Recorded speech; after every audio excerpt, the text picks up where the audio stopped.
సదాశివసమారంభాం వ్యాసశంకరమధ్యమాం అస్మదాచార్యపర్యంతాం వందే గురుపరంపరాం. జ్యోతిషాస్త్రాన్ని భావితరాల వారికి ప్రసాదించిన ఋషుల యొక్క పాదపద్మాలకి నమస్కారం చేసుకుంటూ, అలాగే నాకు ఈ జ్యోతిష విద్యను నేర్పిన గురువర్యులు జ్యోతిష బ్రహ్మ కీర్తిశేషులు శ్రీ ఈరంకి సూర్యనారాయణమూర్తి గారు, సూర్యశ్రీ దైవజ్ఞ గారి యొక్క పాదపద్మాలకి నమస్కారం చేసుకుంటూ, ఓం శ్రీ మహాగణాధిపతయే నమః, శ్రీ గురుభ్యో నమః, హరి ఓం. వీక్షకులందరికీ నమస్కారం. వృశ్చిక రాశి వారికి ఈ వారం మిశ్రమమైనటువంటి గ్రహస్థితి గోచరిస్తూ ఉన్నది. గత వారంతో పోల్చుకుంటే అష్టమ శుక్రుని యొక్క స్థితి కొంత తగ్గినటువంటి కారణం చేత కొంత శారీరక శ్రమ విషయంలోనే ఈ వారం కొంత జాగ్రత్తగా ఆలోచించుకోవాలి.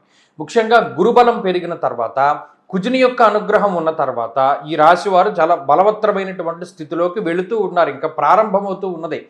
ప్రతి దారి కూడా కొంత ఆ దారిలో మూసుకుపోయినటువంటి తలుపులన్నీ తెరుచుకుంటూ ఉన్నాయి. కొంతమంది మెసేజ్లు పెడుతూ ఉన్నారు. వృశ్చిక రాశి వారి పరిస్థితి బాగుంటూ ఉన్నది, క్రమేపీ ఎదుగుతూ ఉన్నది అనేటువంటి విషయాలు చెప్తూ ఉన్నారు. కానీ దీంట్లో పూర్తి స్థాయిలో ఫలితం మాత్రం ఈ వారంలాగా అయితే వస్తుంది. కారణం ఏంటి అంటే, ఈ గురువు మారినటువంటి తర్వాత ఫలితం కొంత ఆలస్యంగా వస్తూ ఉన్నప్పటికీ షష్ఠస్థానమందు ఉండేటువంటి కుజుడి యొక్క ప్రేరణ చాలా ఎక్కువగా ఉంటుంది. మరీ ముఖ్యంగా ఈ వారం తర్వాత రవి యొక్క మార్పు కూడా జరుగుతూ ఉంటుంది. కాబట్టి ఆ రవి మారడం ద్వారా కూడా ఈ రాశి వారికి కొంత మార్పు జరుగుతుంది. స్థాన చలనము, లేదా నివసించేటువంటి ప్రాంతాల్లో మార్పు, ఉద్యోగ పరిస్థితులు, షిఫ్టులు టైమింగుల్లో మార్పు, ఇటువంటి వాటికి ఎక్కువ అవకాశం ఉంటుంది. అలాగే ఈ వారంలో ఉండేటువంటి ఆర్థిక పరిస్థితులు బాగున్నాయి. అంత పెద్ద ఖర్చులు కూడా కనబడడం లేదు. మీరు కావాలని ఏదైనా స్వయంకృతాపరాధం చేస్తే తప్పితే ఆర్థిక ఇబ్బందులు రావు.